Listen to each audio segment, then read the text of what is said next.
yourself and the picture first, and then go. Good morning, everyone, and happy Purim. I hope that you got a chance to listen to the Megillah either last night or this morning. But if you didn't, you will get a chance now to hear something about the Megillah, because I'm about to go through it. Instead of doing the Torah portion this morning, I'm going to do the Megillat Esther, the story of Esther. I'm going to give you a quick summary of it, and then just a few points of what I consider to be interest, what I hope you will consider to be interest to study this text together. It is one of the 5 Megillot and part of the Hebrew Bible. For those of you who don't exactly understand how the constellation works, there's the Torah, the 5 books, the Nevi'im, the prophets, which are all the prophets, Isaiah, Ezekiel, Jeremiah, and the history books like Judges, Kings, Samuel, those books. And then there are the collection of writings, Ketuvim, and those include Psalms, Proverbs, Job, and the Megillot like Esther, Ecclesiastes, so on. So it is part of the Hebrew Bible. It is not part of the 5 books of the Torah. It is the book that is, it more than any other book, the book creates the holiday creates the book. There's an intimate connection in the Jewish tradition between the two. And the story is as follows. In ancient Shushan Habirah, which today I believe is called Hamadan, the ancient town of Shushan, there's a king named Achashverosh. He has a queen named Vashti. I'm going to abbreviate this a lot, but you'll get the idea. He summons her. She doesn't want to come. He banishes her, decides to choose a new queen, has essentially a beauty contest, which Esther wins, and she becomes the new queen. Mordechai, who is Esther's uncle, had once heard of a conspiracy against the king and reported it to the king, and so the king is in his debt, and the king has a book of all his obligations and debts that he has read to him periodically. Haman, who has, it seems, his sort of own power base and is an assistant of some kind to the king, feels that Mordechai is in some way disrespectful to him. Haman is the villain of this piece. When you read the Megillah in Hebrew, you make a noise during when Haman's name is said, as though to wipe it out. And the interesting part of this is that in some ways, Haman is not really given a reason for his dislike. I mean, it says that Haman is disliked. That Mordechai is disliked by Haman because Mordechai didn't bow down to him. That's a fairly flimsy reason. It feels like Haman in some ways is suffering from what the poet Samuel Taylor Coleridge said about Iago in Shakespeare's Othello, which is motiveless malignancy. In other words, he's just a hater, and he doesn't have a particular motive, but he hates. Later generations have, of course, seen in this a manifestation of anti-Semitism, of hatred of Jews. And certainly, as we will talk about, it's become a kind of paradigm. In any case, Haman assumes that the king wants to honor him, and the king asks, what should I do for someone that I want to honor? Because he's read in his book that Mordechai did him a good turn. Haman says, bring him through the streets, put him on a horse, give him all this kavod, all this honor, and then Achashverosh, the king, says, great, let's do that for Mordechai. Haman gets very upset.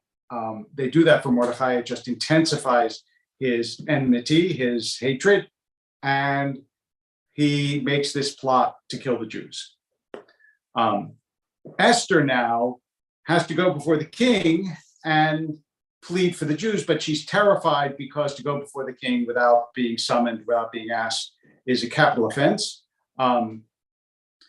And Mordechai, in maybe the most quoted passage in the book, says, And I will read it to you. This is from chapter 4, verse 14. On the contrary, he says to Esther, if you keep silent in this crisis, relief and deliverance will come to the Jews from another quarter, while you and your father's house will perish.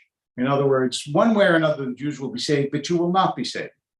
And who knows, perhaps you have attained to royal position for just such a crisis. In other words, maybe what you achieved in this world was just for this reason. That's why you're there. You're in a position to be able to help, and maybe this was destiny. So Esther then asks for a 3-day fast, which is why there is something called Ta'anit Esther, the fast of Esther. And on the morning of Purim, on the morning before Purim, religious Jews fast until the evening, until sunset. It's just a day fast, not a 24-hour fast. And she goes before the king, and the king is outraged in a scene that sort of continues the kind of comic tone, which I'll talk about in a minute, of Esther. Mordechai like pleads with Esther. He goes down on the couch and is pleading with her. The king walks in and sees Mordechai and he says, are you going to also conquer, or in other words, have sex with my queen in my own house? Which of course was not Mordechai's intention, but this is a book of reversals, and things are not always understood the way they are intended. To make not a long story, but a short story even shorter, because the book is only 10 chapters, what happens in the end is that on the gallows that Haman had prepared for Mordechai, Haman and his sons are hanged. And then there is a huge sort of insurrection, slaughter, war, where the Jews kill many. And we will talk about that too, as I make just a couple of points about this story. So, first of all, I would ask for questions, and if you have questions, please feel free.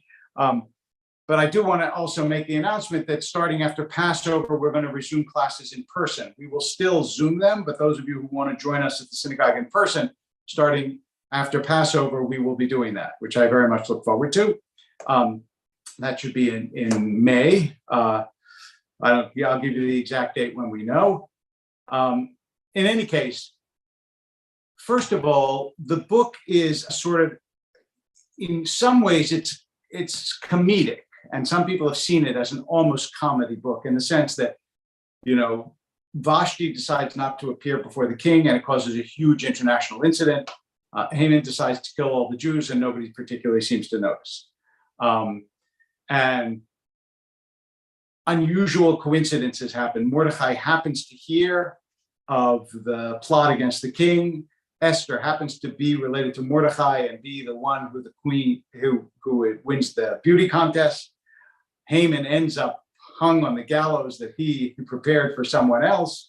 There are reversals and twists, and at the end there is feasting and celebration.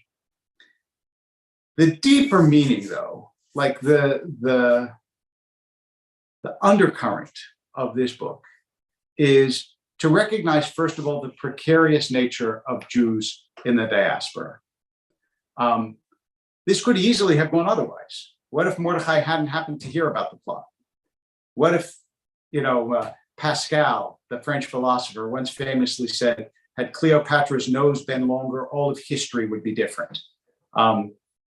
Because then Mark Antony and Julius Caesar might not have fallen in love with her. I mean, if Esther had not been pretty, all of history would have been different for the Jews.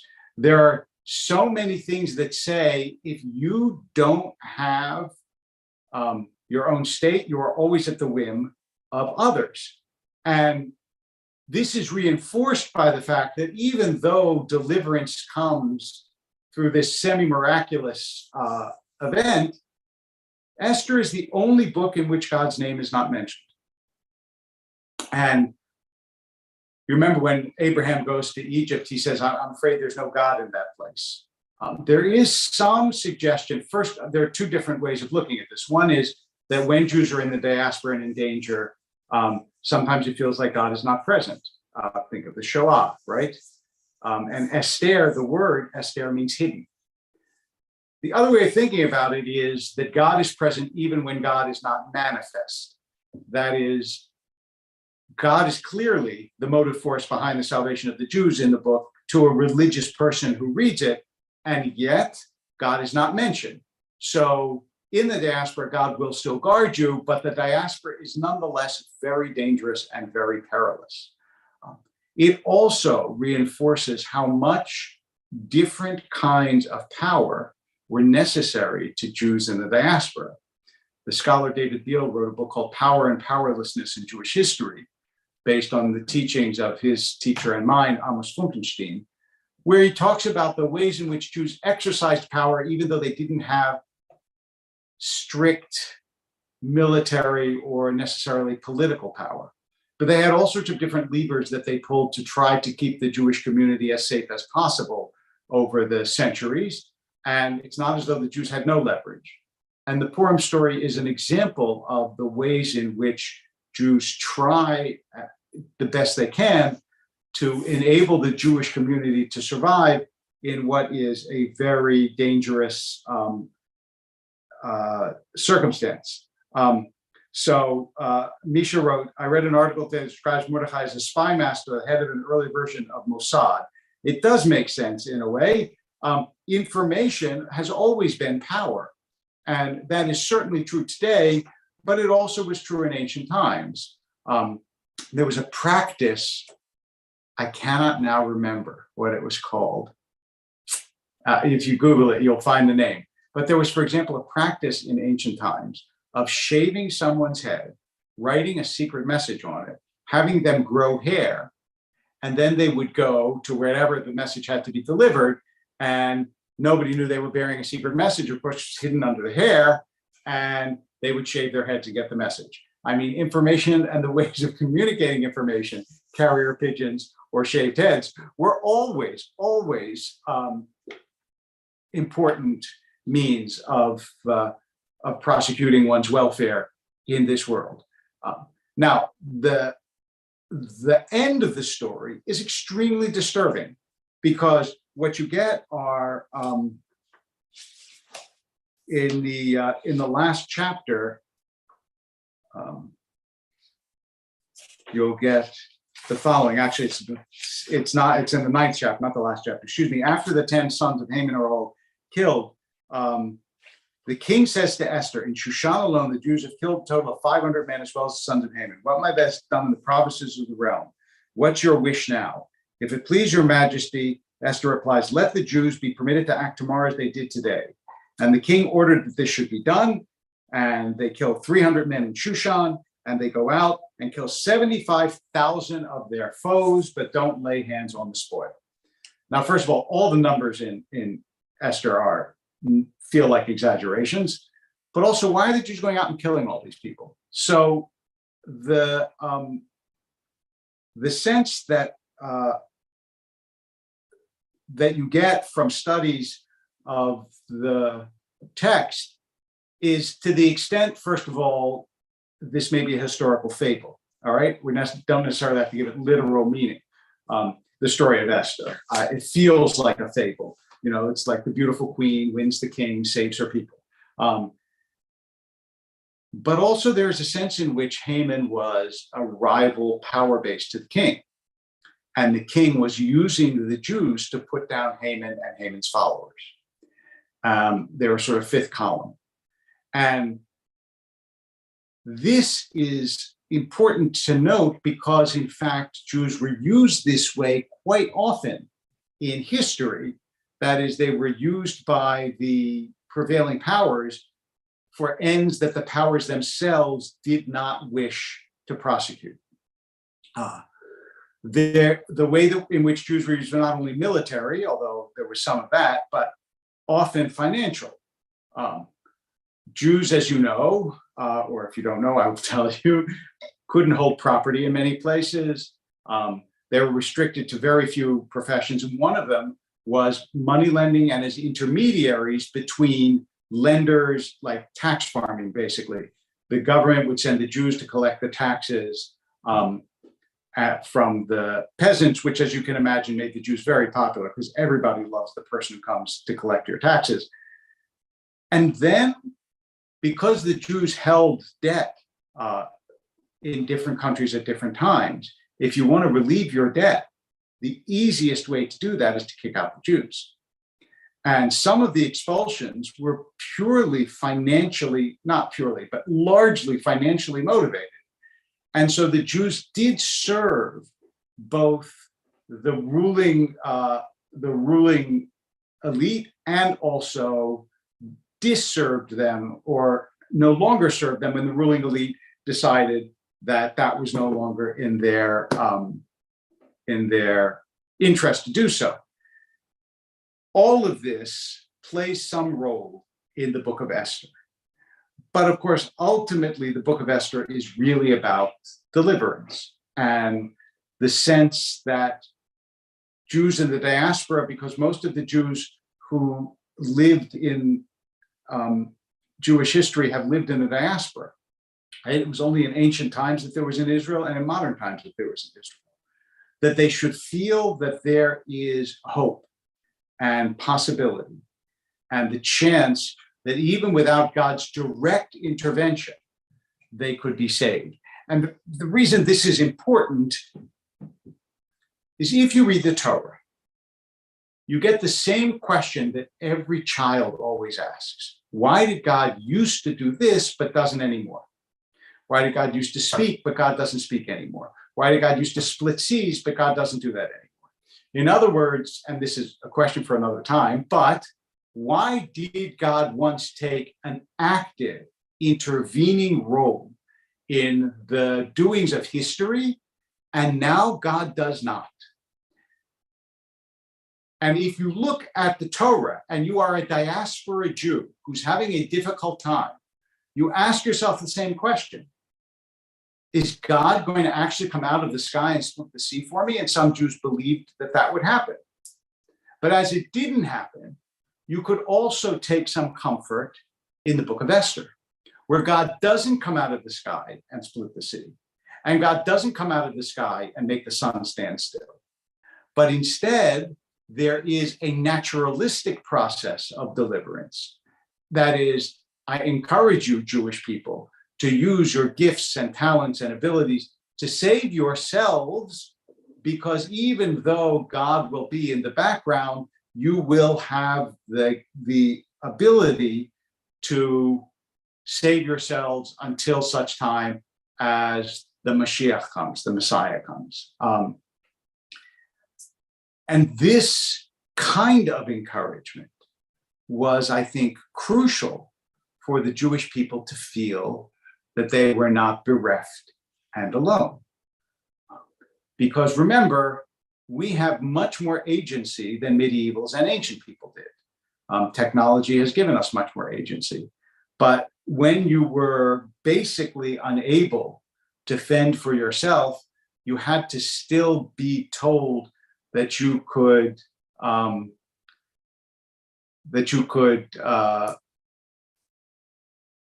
do something just by virtue of the power of your own hands that could make a difference.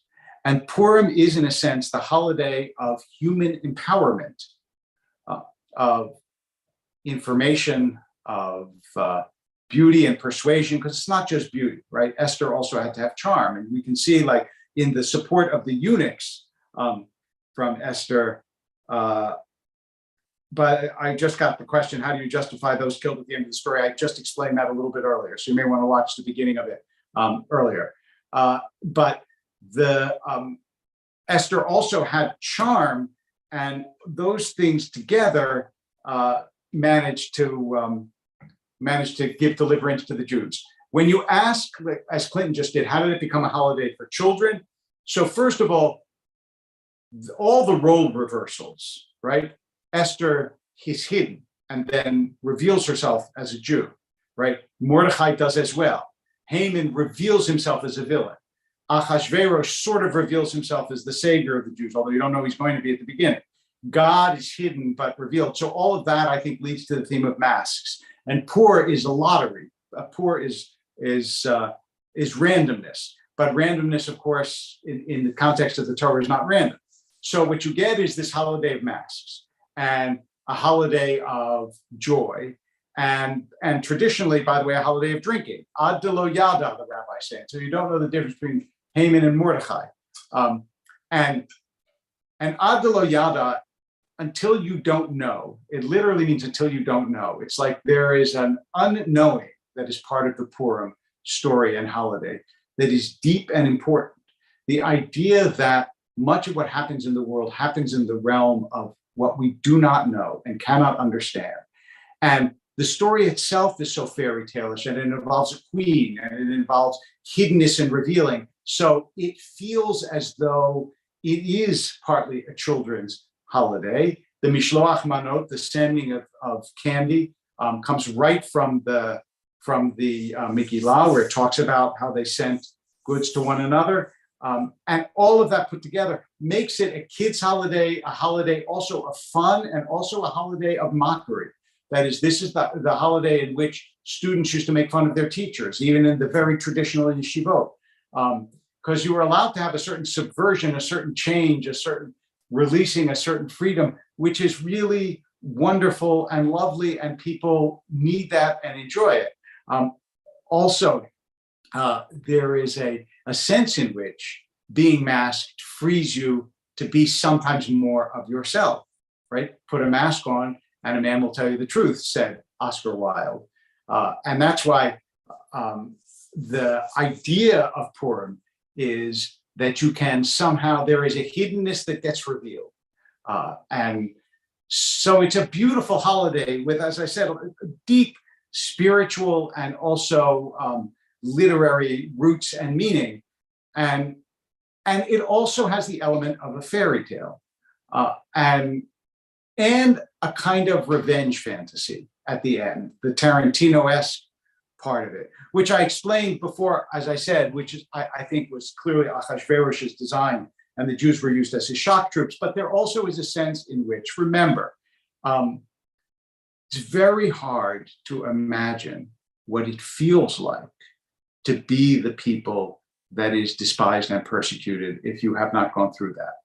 And just as on Pesach, we have Shvoch Hamarcha, pour out your wrath, there is a joy in the revenge fantasy that Jews got to read about on Purim year after year after year. That's very hard for us who have been so blessed and have not seen the kinds of things that people, for example, are seeing in Ukraine, have not seen that in our lifetimes. So there are multiple layers. Is Esther's support for the eunuchs a foreshadowing of defending those who cannot provide for the future or even sexual minorities? I've never thought about it, John, but I love that. I think it's a beautiful idea. My guess is other people have thought about it, but it is a beautiful idea. And it's even a eunuch who says, Harbonah, he says, by the way, king, that gallows that Haman built for Mordechai is still up. He doesn't say hang Haman on it. He just calls attention to the fact that it's still up. And then the king says, oh, hang Haman on it. Now, again, why is the king so eager to kill Haman? Obviously, because Haman poses some kind of threat to the king as well. Kings are not that altruistic that, oh, well, Haman is bad for another group. I'll protect him. But I do like that idea. And I will leave you with a wonderful little anecdote that I've told before, but it's a Purim anecdote and it's a good one. And so, as many of you know, for years, before he passed away a couple of years ago, I had the great pleasure once a week of studying Torah with Kirk Douglas. And we went through the Torah a couple of times and some other books as well. And I remember we were studying the book of Esther. And we came to the part where Esther is attended by all the eunuchs. And he said, I have the movie. I said, what do you mean? He said, here's the movie. We do the Purim story, and I'm one of the eunuchs. And then he got this mischievous smile, and he said, but I'm not really a eunuch. And I just cracked up because I think that probably was an angle on the Purim story that has not been suggested before.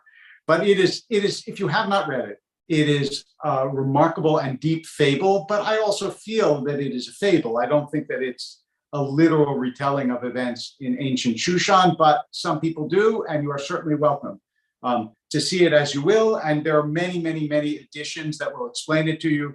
I like the JPS Bible commentary, which I think is very well done, and gives you a pretty full commentary, and is done by a very fine Bible scholar named Adele Berlin. But there are lots of commentaries on Esther out there, endless commentaries. And as Hillel says, Zil Gemor, which means go and learn. So I hope you will. I think I will not probably be able to do the class next week because I will be abroad. I don't know if there will be a substitute, but we will put on our website or let you know what's going to be. I don't think the timing will work for me where I am, but we'll see. In any case, I hope you will join us on Shabbat morning for Shabbat Morning Live. I think it should be a very moving and beautiful service, and I look forward to seeing you then. Happy Purim.